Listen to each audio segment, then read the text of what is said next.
प्रिय बच्चों, आप सभी को राकेश तिवारी का नमस्ते। आज हम लोग 8वीं कक्षा की हिंदी पाठ्य पुस्तक ज्ञान सागर के पहले पाठ हम पंछी उन्मुक्त गगन के का भावार्थ समझेंगे।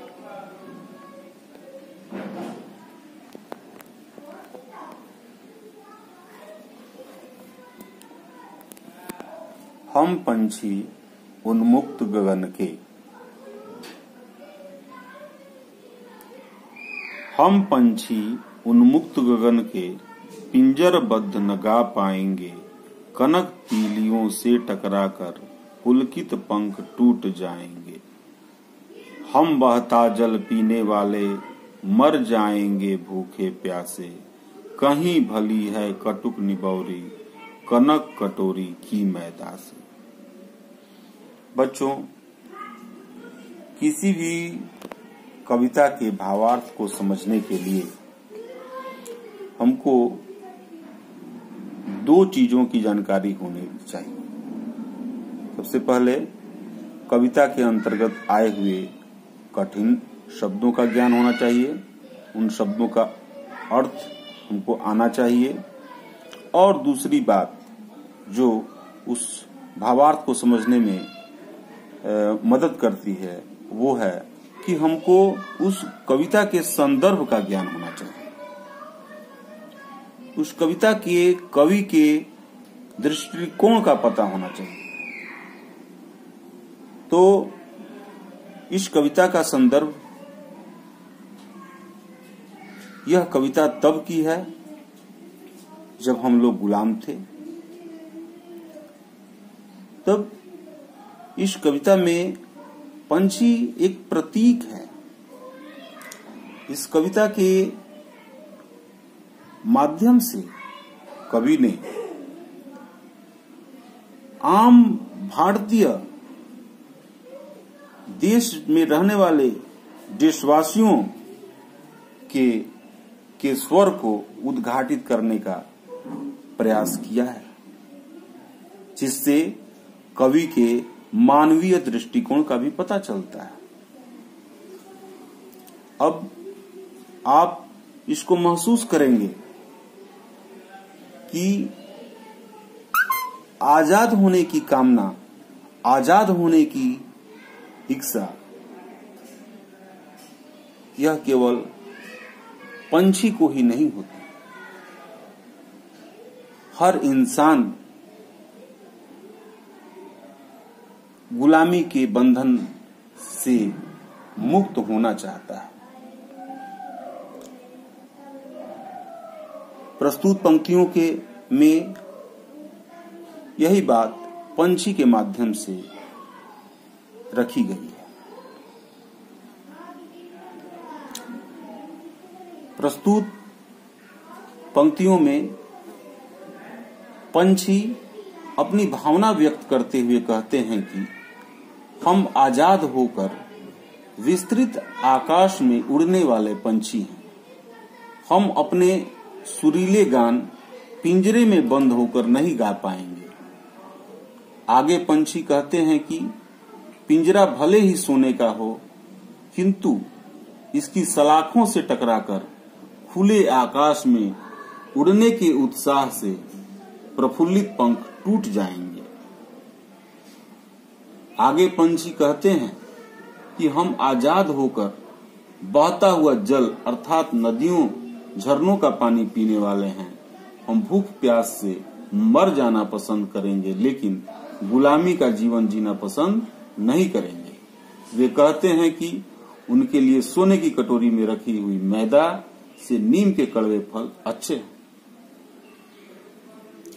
प्रस्तुत पंक्तियों के माध्यम से कवि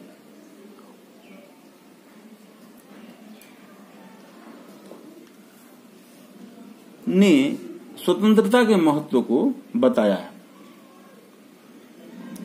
चाहे मनुष्य हो या पशु पक्षी, सबको स्वतंत्रता प्रिय होती है। कोई पराधीनता की बेड़ियों में जकड़ना नहीं चाहता। प्रस्तुत पंक्तियों में कवि ने दिखलाया है कि पंछी भी गुलामी का जीवन जीना नहीं चाहते हैं। तमाम सुख सुविधाओं को दरकिनार करते हुए वे आजादी की ही कामना करते हैं। उनको आजादी इतनी प्रिय है कि इसके बगैर वे भूखे प्यासे रहने की बात करते हैं। उनको पराधीन होकर रहना बिल्कुल अच्छा नहीं लगता। तभी तो गुलामी में रहकर सोने की कटोरी में मिले मैदा से आजादी में मिला नीम का कड़वा फल खाना उनको अच्छा लगता है, क्योंकि पराधीनता में मिले व्यंजन कभी स्वादिष्ट लग ही नहीं सकते। अब इसके आगे की पंक्ति हम लोग पढ़ेंगे। स्वर्ण श्रृंखला के बंधन में अपनी गति उड़ान सब भूले, बस सपनों में देख रहे हैं तरु की फुनगी पर के झूले। इन पंक्तियों के भावार्थ के पहले हम ऊपर पढ़ी गई पंक्तियों की काव्यगत विशेषताओं को भी जान लेते हैं। तो हम पंछी उन्मुक्त गगन के से लेकर कनक कटोरी की मैदा से की काव्यगत विशेषताएं उपयुक्त काव्यांश में पंछियों का स्वतंत्रता के प्रति लगाव प्रकट हुआ है और पुलकित पंख व कनक कटोरी में अनुप्रास अलंकार है। अब हम लोग इसके बाद वाली पंक्ति का भावार्थ समझने का प्रयास करेंगे। प्रस्तुत पंक्तियों में पंछी कह रहे हैं कि सोने के पिंजरे में बंद होने के चलते हम अपनी गति उड़ान सब कुछ भूल गए हैं। अब तो अपने को पेड़ की ऊंची डालियों पर झूलते हुए सिर्फ सपनों में ही देख पाते हैं।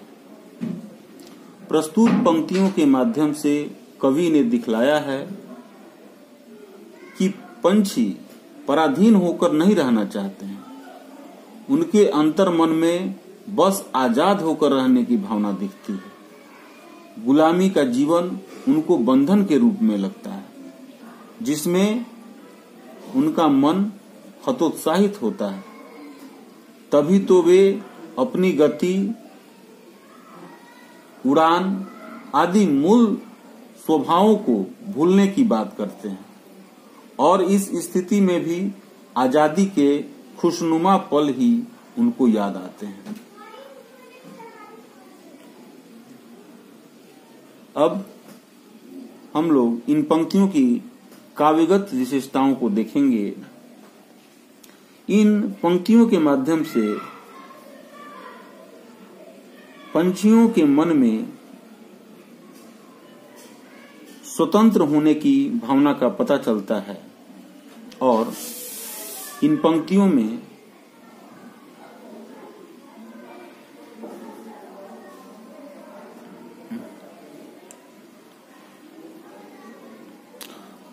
तरु की फुनगी पर के झूले में फुनगी शब्द देशज शब्द फुनगी का सुंदर प्रयोग हुआ है। बच्चों, अगले वीडियो में